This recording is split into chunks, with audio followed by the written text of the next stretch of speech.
જૂનાગઢની વાત કરીએ તો જૂનાગઢમાં દલિત યુવાનને માર મારવાનો મામલો વધુ ગરમાઈ રહ્યો છે। હાલ ગણેશ જાડેજા સહિત 11 આરોપીઓ જેલમાં છે, ત્યારે 2 ખોટા આરોપી રજૂ કર્યાનો ઘટસ્ફોટ સામે આવ્યો છે। આ મામલે ફરિયાદી સંજય સોલંકીએ એસપીને અરજી કરી છે, જે બાદ ઓળખ પરેડમાં ડમી આરોપીઓને ઓળખી બતાવવામાં આવ્યા હતા, જેમાં અરજીમાં ફોટા સાથે નામ દર્શાવી ઓળખ બતાવવામાં આવી હતી, જેની માહિતી સોશિયલ મીડિયામાંથી મેળવી છે। ત્યારે અરજીના આધારે ફરિયાદીને પૂછપરછ માટે બોલાવવામાં આવ્યા છે। તો સમગ્ર મામલામાં વધુ પૂછપરછ હાથ ધરવામાં આવી રહી છે, જેમાં ઓળખ પરેડમાં ડમી આરોપીઓની ઓળખી બતાવવામાં આવ્યા હતા। ફરિયાદી સંજય સોલંકીએ એસપીને આ બાબતે અરજી કરી હતી, ત્યારે તપાસ હાથ ધરવામાં આવી। ઓળખ પરેડમાં ડમી આરોપીઓને ઓળખી બતાવવામાં આવ્યા છે, તો ફોટા સાથે નામ સાથે દર્શાવવામાં આવ્યા છે। અરજીને આધારે ફરિયાદીને પૂછપરછ માટે બોલાવવામાં આવ્યા હતા।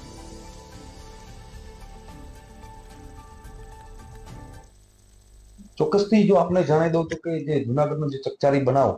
જે જુનાગઢની અંદરથી જે ગોંડલના જે ગણેશ ગોંડલ એમના દ્વારા જે જુનાગઢના જે અનુસૂચિત સમાજના જે પ્રમુખ છે તેમના પુત્રનું જે જુનાગઢથી જે અપહરણ કરવામાં આવ્યું હતું તેને લઈને ક્યાંક ને ક્યાંક જે મામલો છે ગરમાઈ રહ્યો છે। જે ચકચારી જે બનાવ છે તેને લઈને જે રાજુ જે સોલંકી છે જે અનુસૂચિત સમાજના જે પ્રમુખ છે એમના પુત્રનું જે જુનાગઢથી જે અપહરણ કરવામાં આવ્યું હતું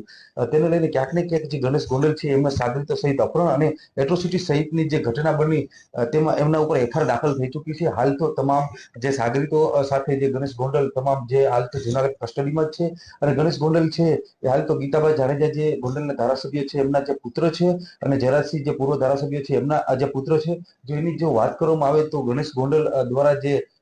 એક અનુસૂચિત સમાજના જે યુવાનનું જે અપહરણ કરવામાં આવ્યું હતું તેને લઈને જે અનુસૂચિત સમાજના જે લોકો છે એમાં ક્યાંક ને ક્યાંક જે રોષ જોવા મળી રહ્યો છે। જો અનુસૂચિત સમાજના લોકો દ્વારા જે જુનાગઢથી જે ગોંડલ સુધી જે બાઇક રેલી જે યોજવામાં આવી હતી, કારણ કે એમને બાઇક રેલી યોજવાનું એક જ કારણ હતું, એમને યોગ્ય ન્યાય મળવામાં આવે તેની એ રીતે માંગ સાથે અહીંયાથી જે બાઇક રેલી યોજવામાં આવી હતી। અને જે તાજેતરમાં જે ઘટના બની હતી જે અપહરણની જે બનાવ બન્યો હતો ત્યારે પણ જે આરોપીનો તાત્કાલિક જે પકડી લેવામાં આવે ત્યાં ન પકડવામાં આવે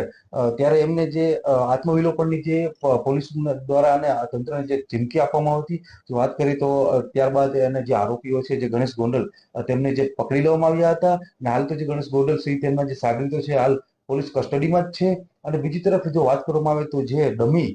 જે આરોપીનો જે ગરફોસ થયો છે તેમાં જે સંજય સોલંકી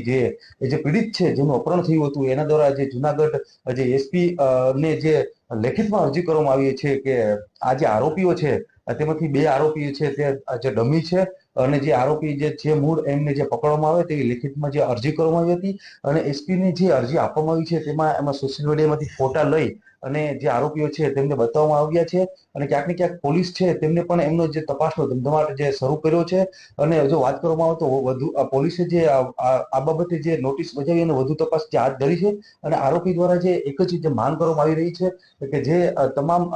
જે ઘટના છે તેને લઈને ક્યાંક ને ક્યાંક જે અનુસૂચિત સમાજના લોકો છે